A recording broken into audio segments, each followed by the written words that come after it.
What is up, everybody? Welcome back to the Static Screen podcast. This week it's going to be the movie review extravaganza because there's been a lot of films that have come out within the last month or so. I am Izzy, aka Israel Pacheco 89, and of course my co-host today is Mr. Lord X. What's up, man? Oh, this is it, man. I am excited to dive into these three movies that one was amazing, one was incredible, and the other one, well, was pretty alright. Yeah.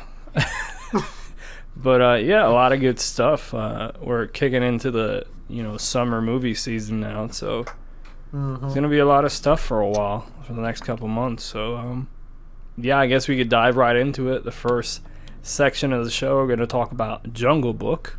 Yeah. The live-action Jungle Book by Jon Favreau. To be honest, this was one of the bigger surprises of the year for me. Like, I always enjoyed Jungle Book when I was a little kid, the animated version from Disney from way back in the day. And I really liked that movie. And I still haven't seen it in years. I probably should have watched it before going to see the live action so I could compare it. But I saw the trailer for this. I'm like, oh, that looks interesting.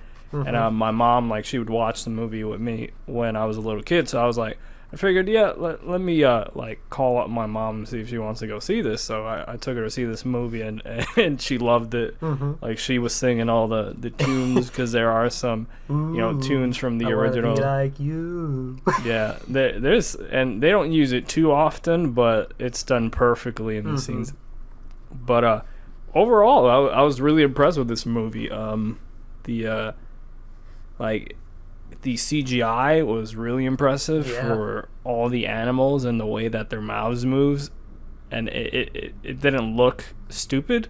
Like there's a lot of movies that you see where they use some sort of animals, and then the mouth looks like really off. Like you could tell it's CGI, but in this there was like sections where I was like, is that a real panther? Is that a real tiger? Like.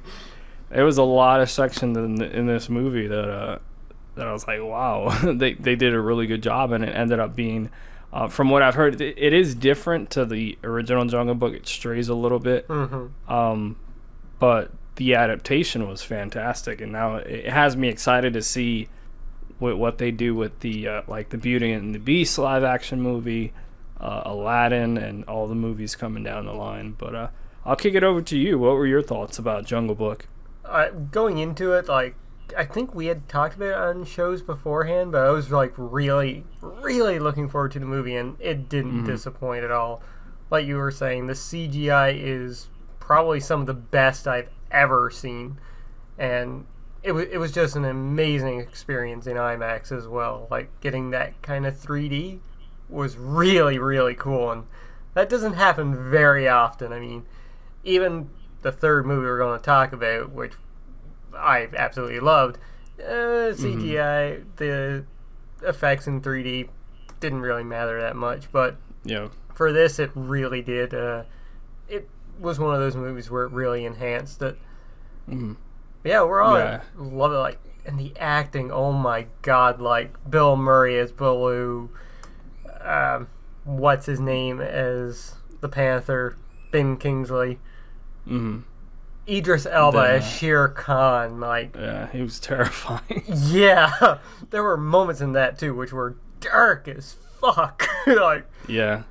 Wow, that's not going to be appropriate for some children, that's for sure. But man, they really knocked it out of the park, and hands off to Jon Favreau for such an incredible movie. I mean, Disney, God, they're raking it in so far this year.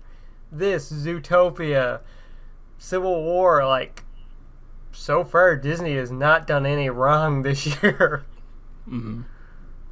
Yeah, it's really impressive, like you said. Everything, top-notch acting by all the people who were in the movie.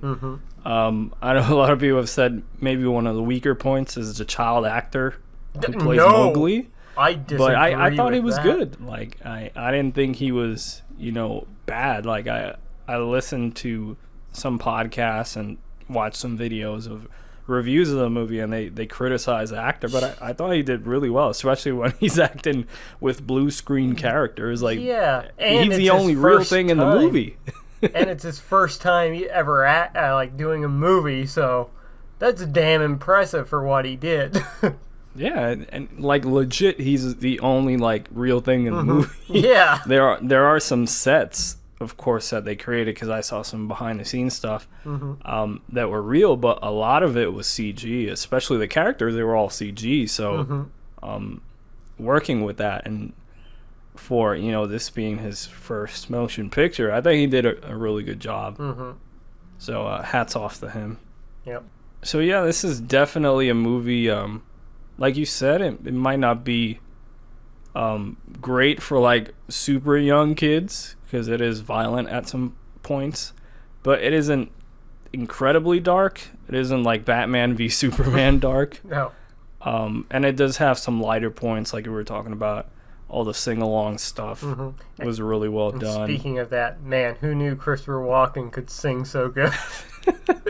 That was hilarious. That was one of the funnier moments in the movie. He plays King Louis, and I think he did a great job. So yeah, overall it's top-notch, super quality movie, definitely worth seeing. Yep. I saw it in IMAX 3D, and like you were talking about the effects being enhanced by like 3D and stuff. This was definitely one of those movies that look really good with 3D and IMAX screen. So yeah, super 2 thumbs up for The Jungle Book. Same here. We definitely need to get a rating system in order. We've been off the air for several weeks and we still haven't come up with anything. Yeah, that's true. We didn't even think about that. I guess it's just a random thought, but maybe bananas.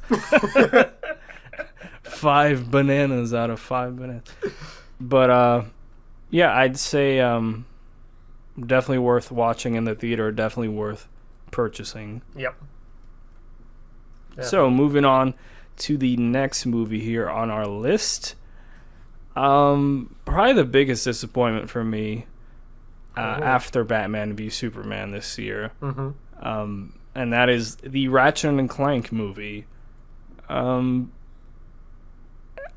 don't know how they went wrong.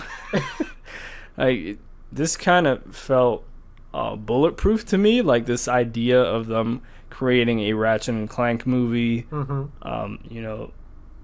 This being done under Sony Pictures. Of course, it was a third-party company who actually did the animation and all that stuff. But then they released the remake of the original game on PS4 to coincide with the movie.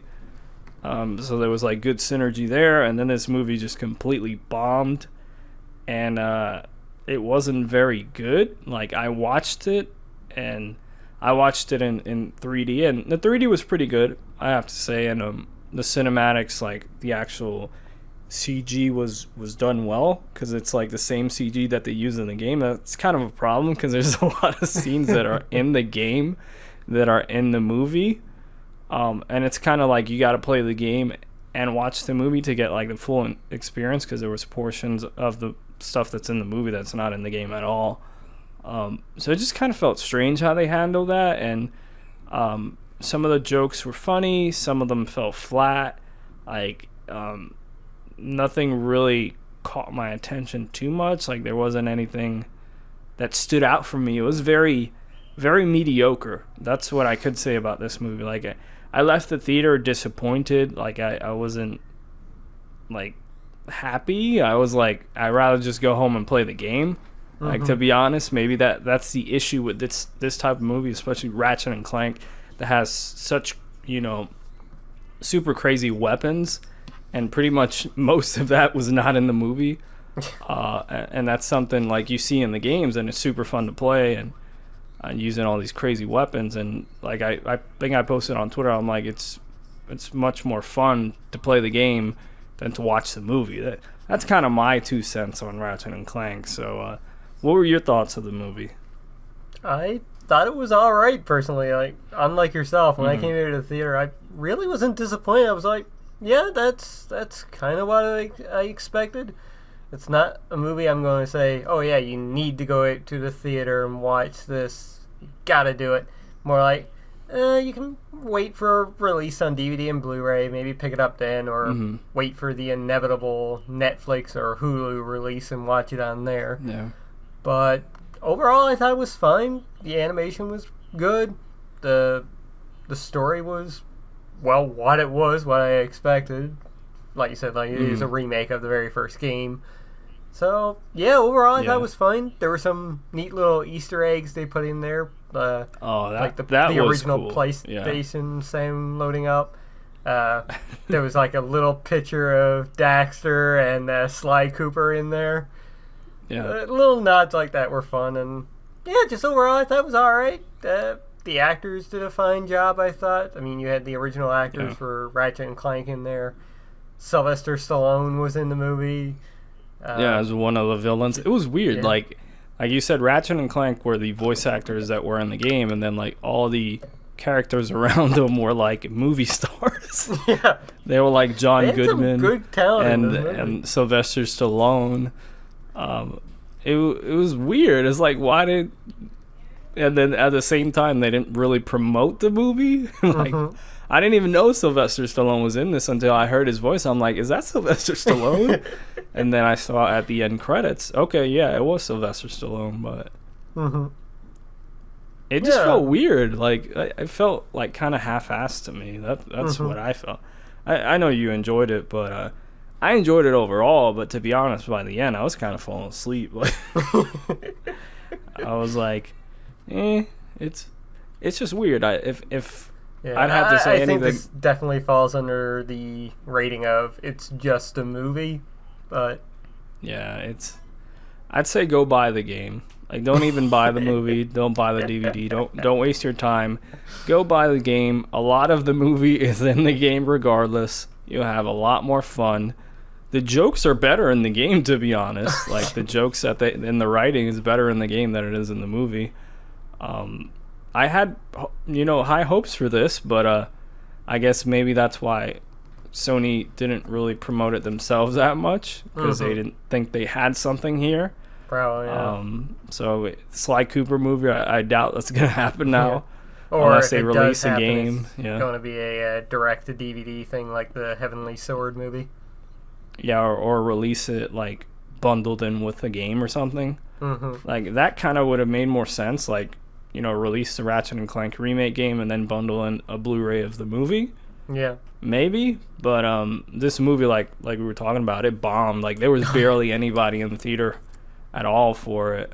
It did really bad. When I saw it, there was me and there was a mother and her child. That was it. Yeah. So that was pretty bad. Yeah, there was really no promotion for it. No. If we weren't, like big hardcore gamers, we probably wouldn't have known of this movie.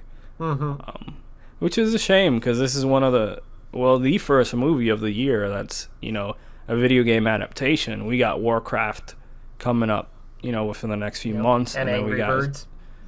Angry Birds also, and then Assassin's Creed at the end of the year, which we'll get into later on in the show. But yeah, it was just meh for me. Like, I really wanted this to do something for Sony. I wanted this something to do something for Insomniac, which looks like the game is, because it was the second best-selling game of April, which is great news. So definitely go pick up the game. I'd say this movie's like a pass for me. Like, just go buy the game. All right, so I guess it's time to dive into the last movie review we're going to touch on too, and just fair warning ahead of time, because this is more recent than the other two. Well, more recent than Jungle Book, and well, I don't think anybody cares about Ratchet and Clank anyway. So just a warning, spoilers. We're not holding anything back here. We're going to dive into Captain America: Civil War, which has made $1 billion already. Yeah, it's been out for a while at this point. Batman v Superman right out of the way, saying, "Bitch, this is how it's done." Yeah, this is a movie that Batman v Superman should have been. Yeah, like that was my thoughts coming out the movie. I was like, "Wow, Marvel really did something special here." They they Which is saying something, given this is like the 13th movie in this franchise. Yeah, it's crazy, and that's why it works. It's not like Batman v Superman that they just try to cram several movies into one. You really don't have the connection to these characters that you do in Captain America: Civil War, because, like you said, you've seen these characters across so many films. This is pretty much like the third Avengers film in a way, and it was excellent. It is in a way, but at the same time, it is a Captain America story. Like, he is the central focus. Like, he is a big, but Iron Man, of course, he's also the second probably most important character. You could probably put up Winter Soldier up there too. Yep. And the whole dynamic between them, but yeah, it was done very well. It was like, what was it? It was over 2 hours. It was like two and a half, something like that, and it didn't feel that long, to be honest. Like, it was paced very well. It wasn't like Batman v Superman that you felt like you were falling asleep after the first 15 minutes. It was interesting. The plot twists really caught me off guard. Like, I didn't put like things together. I really should have, especially how they were emphasizing that scene very early on in the movie where you just see like the Winter Soldier. He's on like a mission, right? And he's pursuing this vehicle, and the vehicle crashes, and then that's about all you see. And then later on you see more as the movie progresses of what actually happened, and basically he murdered Tony Stark's parents, and that was like a huge twist. Like, I can't believe that I didn't see that coming. Like, usually in these movies you see twists like that coming, but the way that they set it up and the whole I know we're like jumping the gun super late into the movie, but this is like the meat and potatoes of the film, where you get to that last section, and then like you get into that room, and all the other quote unquote Winter Soldiers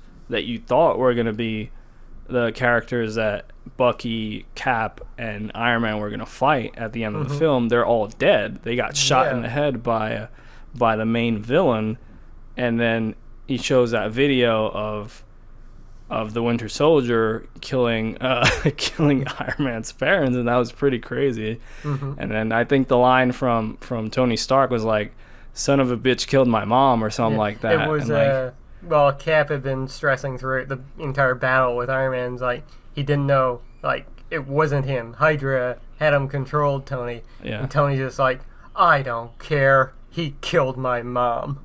Yeah. It was crazy, and then he just goes off. And that's how you use a mother to advance a story, not Martha. Yeah, they didn't say it. It's so funny, all the parallels in this movie. And it's wrong. We shouldn't compare, but they're so similar. No, we're comparing it. Like, this outclasses Batman v Superman. Like, it makes Batman v Superman look like it was written by a kindergarten. Like, it's just... Well, it was done by Zack Snyder. Oh, well, you know. He's done some good stuff in the past. But yeah, like, it was really well done. Like, you cared about all the characters, even like Scarlet Witch, who she was in Age of Ultron, and that's like the first time we really saw the character, interacted with the character. She was, I think, more developed in this movie than she was in Age of Ultron. Yeah. Like, I feel like this movie was like okay, we kind of messed up with Age of Ultron type of movie. Like, Age of Ultron, I enjoyed it, but there was some issues with it. Yep.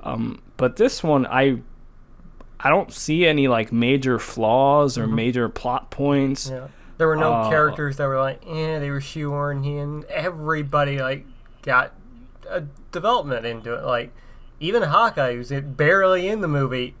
Yeah. Great characterization of him, and that can be said too about the two important characters that were introduced in this movie, Spider-Man and Black Panther.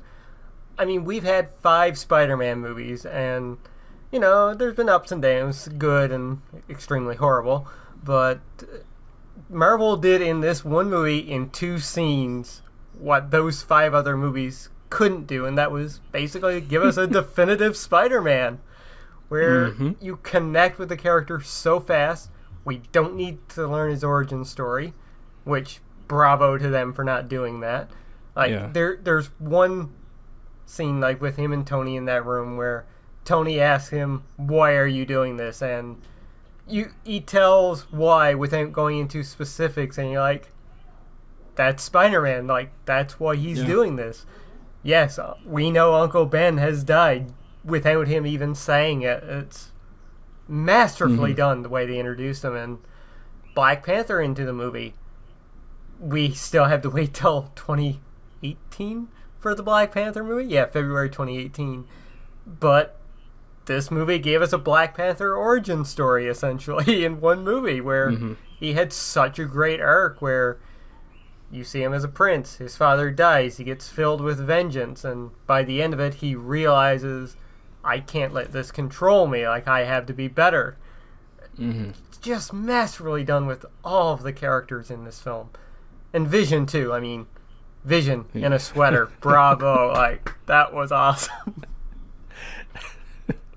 Yeah, now that you're talking about this being, you know, somewhat of a Black Panther origin, it just makes me want to compare it to Batman v Superman again. Like, they try to cram so much stuff into that one movie, and in comparison's sake, they put a lot of stuff into Captain America Civil War. Yeah, a ton. Like, there's a lot of stuff here, a lot of characters. Black Panther's introduced, Spider-Man's introduced, you know, all the cast of characters from the previous films are here.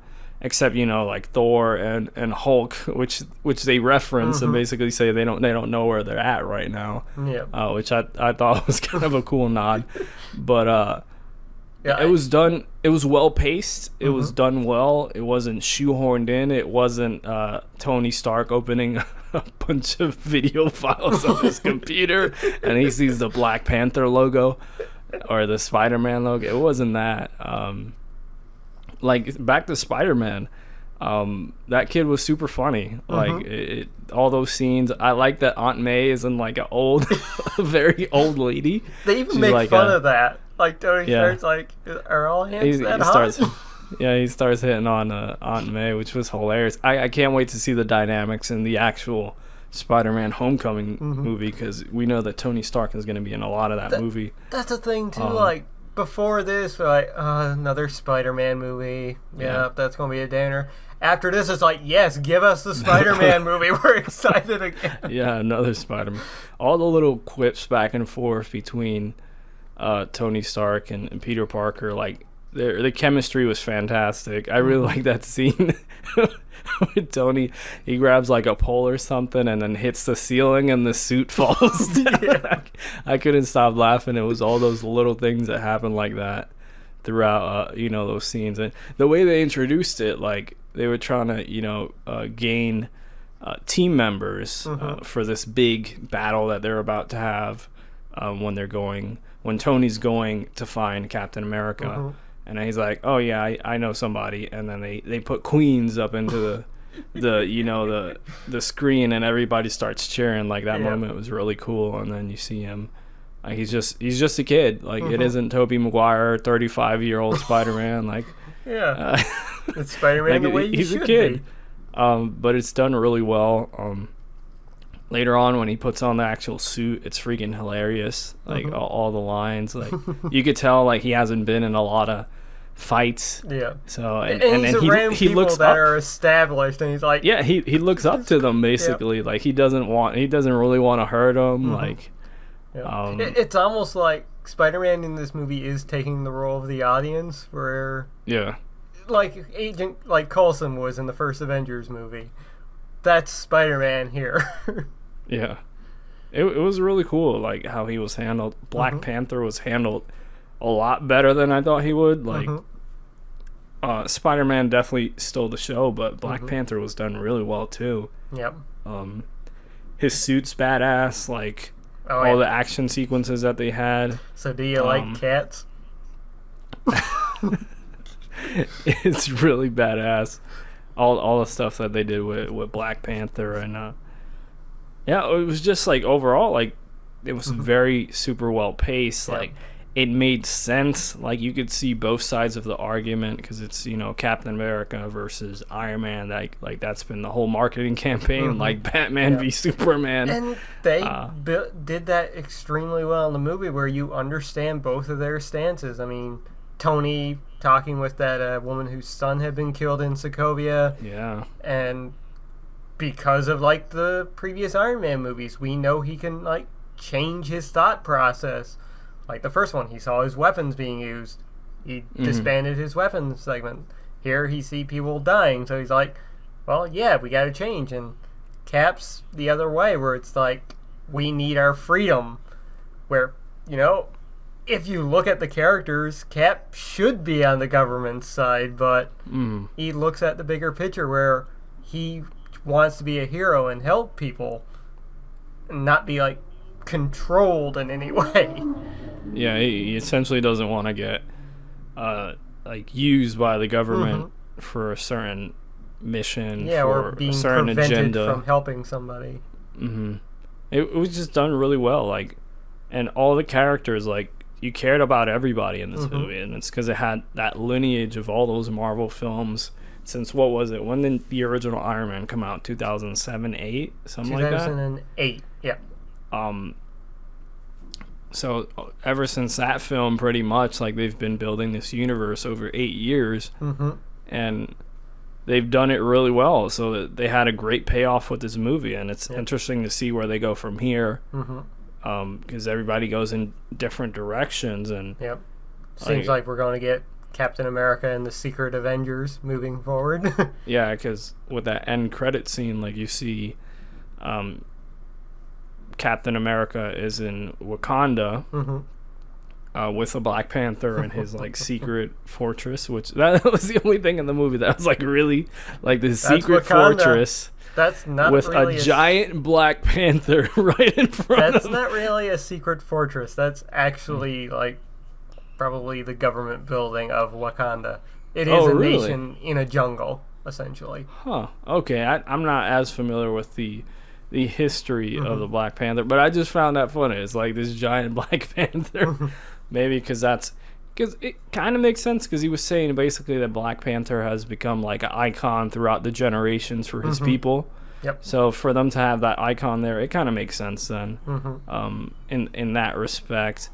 And then I didn't stay for the second end credit scene, which was, I heard it was just Spider-Man. Yeah, it was tinkering around with the suit or something like that, right? It's very simple. Like, he's laid out on his bed, like, yeah, he has a black eye, so he's, like, covering that up. But he's tinkering around, like, he has some kind of hologram thing. You don't see it right away. Aunt May comes in, so he has to hide his arm down. She comes in, it's like, so who was it that, like, beat you up again? It's like, some kid from Brooklyn. And he had a really big friend. And then the final thing, like, she leaves, he takes out the hologram again, it looks up, it's the Spider-Man hologram that he's used in the past, like in the comics and in the Spectacular Spider-Man cartoon and that. So it was a nice little homage to that, and the last words that pops up are Spider-Man will return. Yeah, and Spider-Man Homecoming, which comes out next year, right? Yep. Next July. Man, that's crazy that's coming by so quick. But yep. hats off to Marvel. Like, they're just... Now, there's one thing we kind of talked about it a little bit, but that airport fight scene. Oh, yeah, I was going to get back to it, but I just wanted to give them props for, like, the way they've handled their movie franchise. And right when you thought maybe things are starting to go downhill with, like, Age of Ultron, like they do something like this, right? And they do, like, Ant-Man, which was in between, which is a perfect segue for I know what you're going to talk about, and how all those characters were introduced for that big fight scene, which wasn't completely at the end. At the end, it's the fight between... Like, because there was still a lot of the movie. This is what we would normally expect to be, like, the final big scene, but this was, like, the middle main event, essentially. Yeah, it was, like, I'd probably say 65% of the way through the movie, or 70%, so it was closer to the end, but not really the end. So it was really fun. Like, that whole thing was really fun. everybody got their time to shine. I mean, the interaction between some of the characters were great, like Hawkeye and Black Widow. It's like, we're still friends, right? Depends on how hard you hit me. And they were pulling their punches a bit, which Scarlet Witch points out. And going back to Hawkeye again, he had so many good moments in this where, okay, a few of his moments. His interaction with Black Panther, he was like, I don't think we've met. My name's, Clint. And Black Panther's like, I don't care. So good. And you have Hawkeye interacting with Iron Man where he's talking about, like, I thought you were retired. Hawkeye's like, well, I played golf, played 18 holes, shot 18. Can't seem to miss. And he fires arrows out and misses, essentially. Iron Man's like, yeah, the first you missed. He's like, just distracted you, and cars start flying down via Scarlet Witch. So good. And then you have the cream of the crop, one of the best moments in the movie, in my opinion. Ant-Man on the arrow. Like, you ready? Like, sure am. Fire away, arrow guy. Like, he fires out and Ant-Man goes into the suit of Iron Man. And this is where Paul Rudd, I think, shines in this movie. He is such great comic relief. And he starts pulling away at Iron Man's weapon systems from the inside. And Iron Man's like, what's going on? And Ant-Man's like, oh, you got to take this thing into the shop. And he's like, who's talking? It's your conscience. We haven't spoken in a while. It's just so good.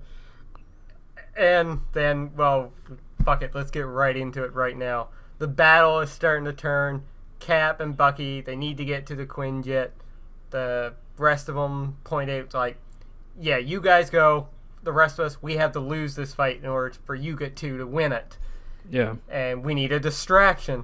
And Scott's like, I've got something big. I mean, I've only done it once, and I kind of passed out in a lab. It's like, okay, Scott, if you think you can do it, go ahead. And he's like, okay, if I tear myself in half, don't come back for me. He's like, wait, what's he going to do? Now, of course, for some of us who knew ahead of time, like, had seen the leaked Pop figure. Yeah, the Lego figures, right? Yeah, the Pop and the Dorbs figure, which I have the Dorbs one. So happy I got that. He turns into Giant Man, and it is such an awesome moment where he turns big. You get that shot of just his eyes, and he's going, he's just like loving it. And War Machine's like, okay, tiny guy's big now. Tiny guy's big now. And Spider-Man's reaction of, holy shit. It's just done so well. And Tony's off to the side going like, if anybody on our side has any extraordinary abilities they'd like to share, now would be the time. Oh, it's just so good. And he's used well. Like, he's slow. Like, yeah, that's what he would be like. It felt like there was a giant man on the scene. It was funny, too, when they finally take him down and Spider-Man's like, he brings up Empire Strikes Remember Back. that old movie? It was so funny how they did it.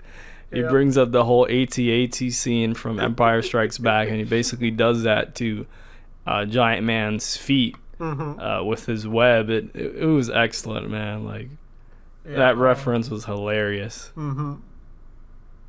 It was like everything. And then the other scene that was really cool was like Cap and Spider-Man are going at it. And then I think Cap's like, so where are you from, kid? And he's like, Queens. And then he's like, Brooklyn. And like they just like, you know, they just hit it off like that. Yeah.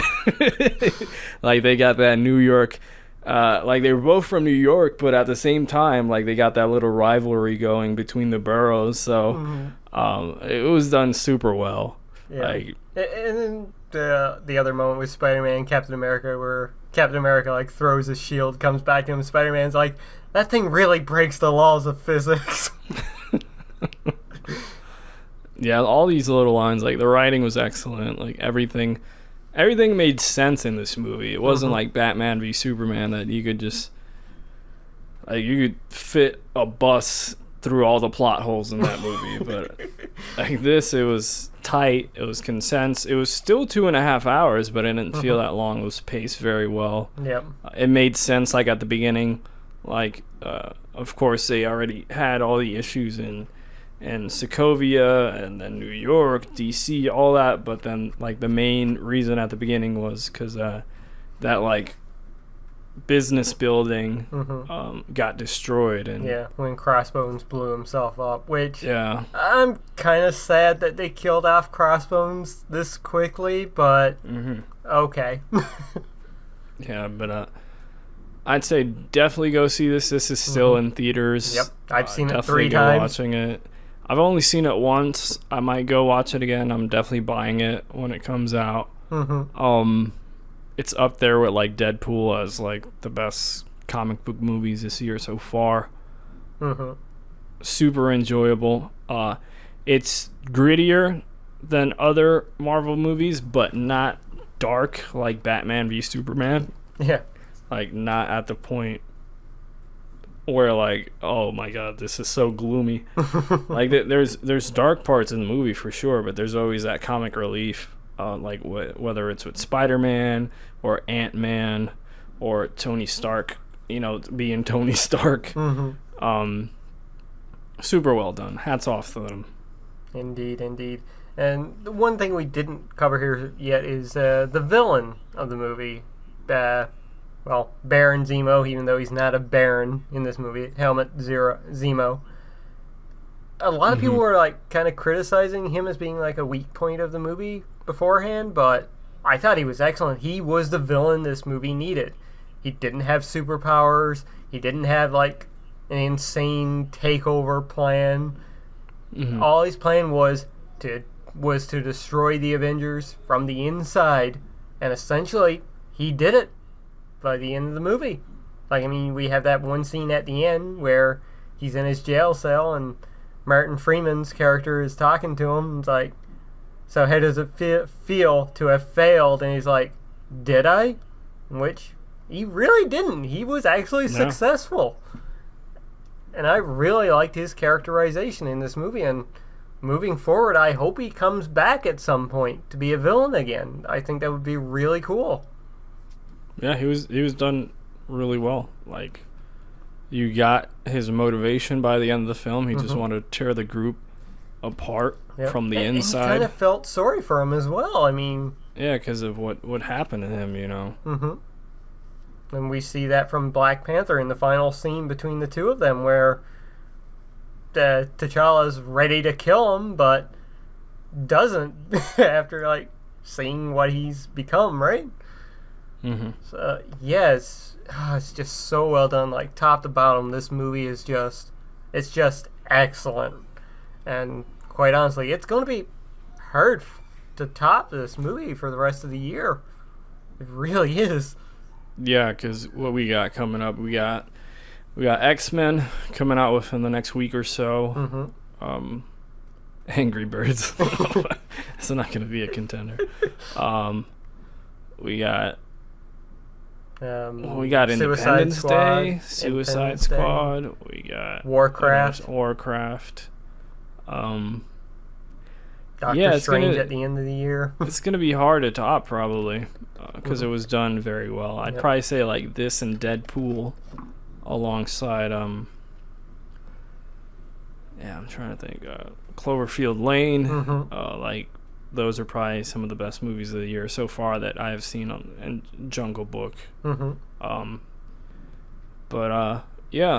it's going to be hard to top, like you said, in terms of superhero movies. Maybe Suicide Squad does it, but I don't know. It's going to be honest. Hard, that's for sure. Yeah, I'm going to be hard watching Suicide Squad. That's another reason.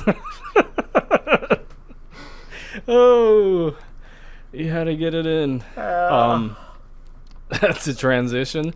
But speaking of ass,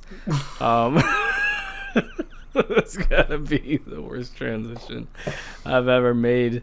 So the last thing we're gonna talk about here, we talked about a gaming adaptation earlier with Ratchet and Clank, and we referenced this itself.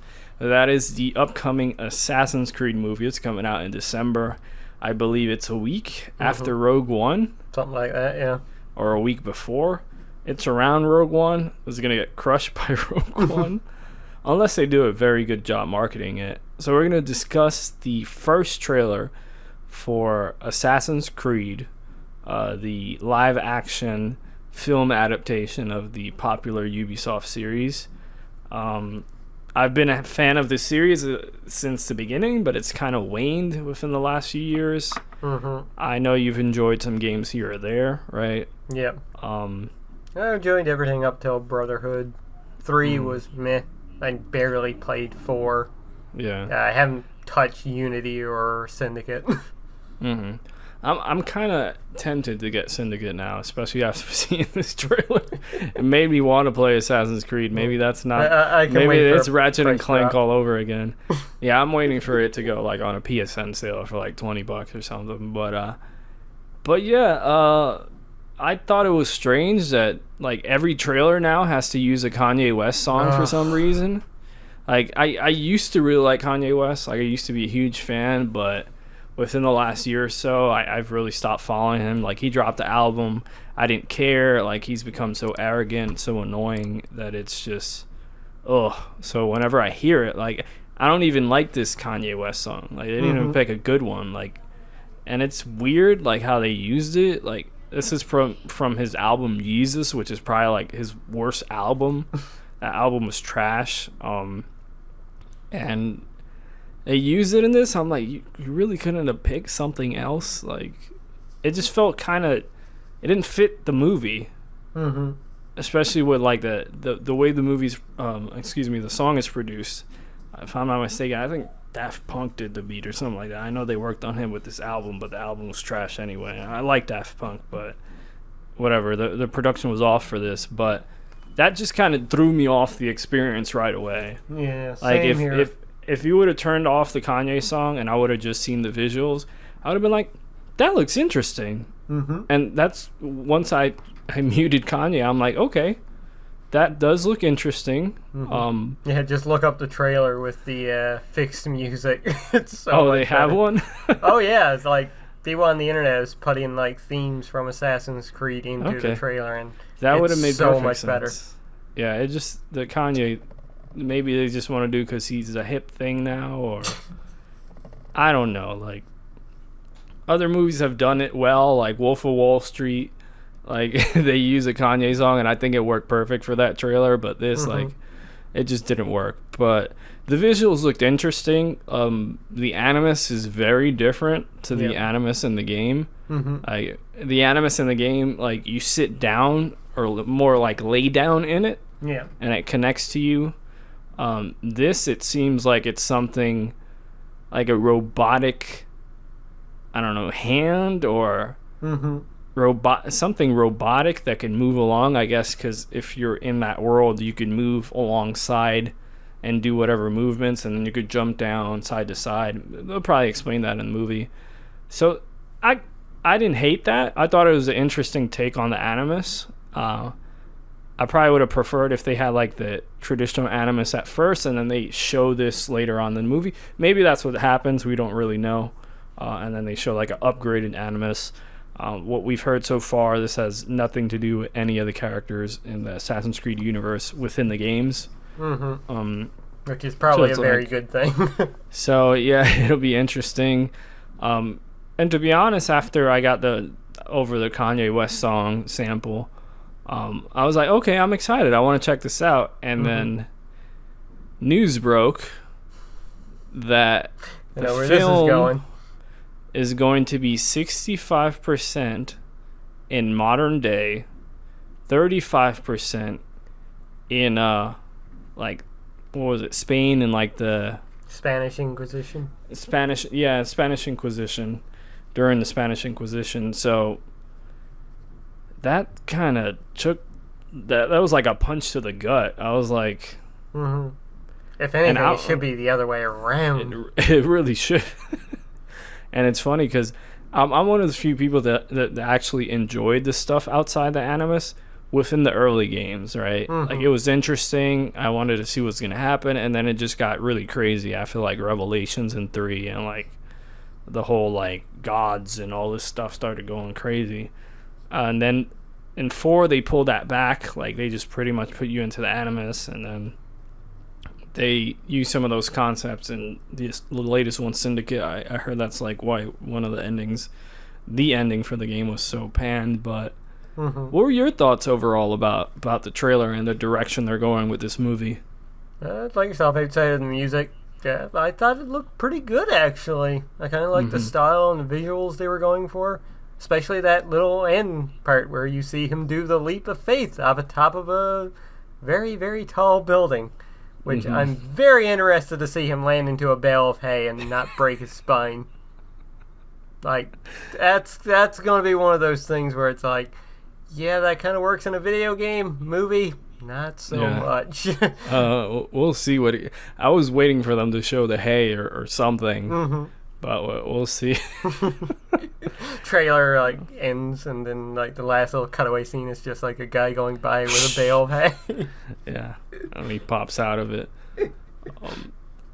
I'm interested. Was really the other thing, like we didn't get to see very much stealth going on there in the trailer, from what I recall. It was more combat-oriented stuff. I don't know. I'm still interested. I mean, maybe this will be a good video game movie. I don't think it's going to be the one that defines video game movies. Yeah. If anything, right now, the one that has the best shot this year is probably the Angry Birds movie, and that's sad to say.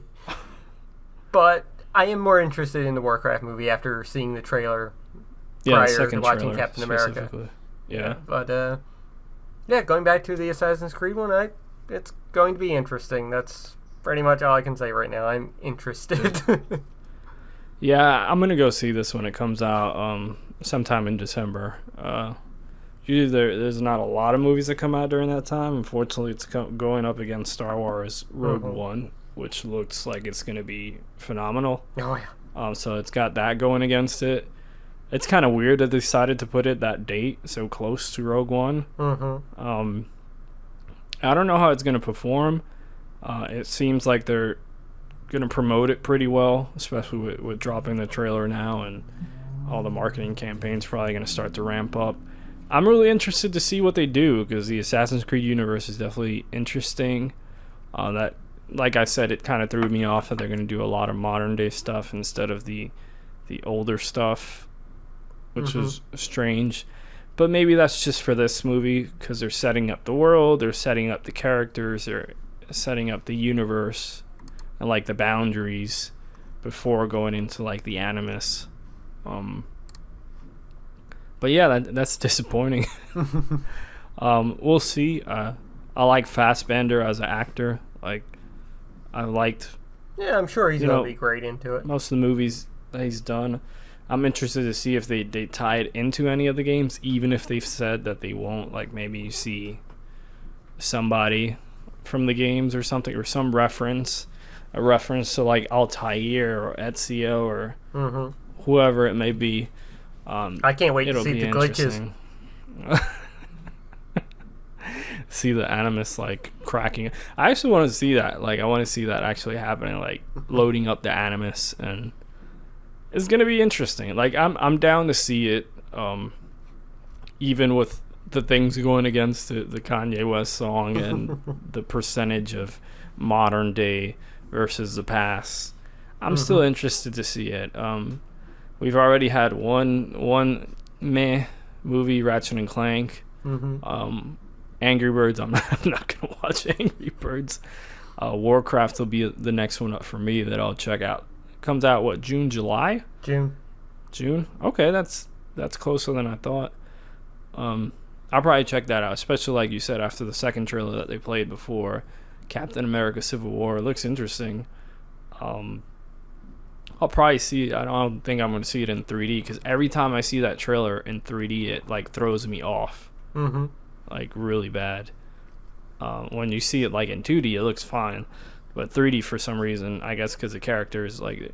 But there's stuff like Jungle Book that the characters look great in, but Warcraft, I don't know if it's the 3D or the processing or whatever, it just throws me off. But yeah, overall, like we talked a lot of stuff in this show. We still kept it under an hour, Yep. which is a surprise, especially after going through so many movie reviews and talking about Assassin's Creed and all the case may be.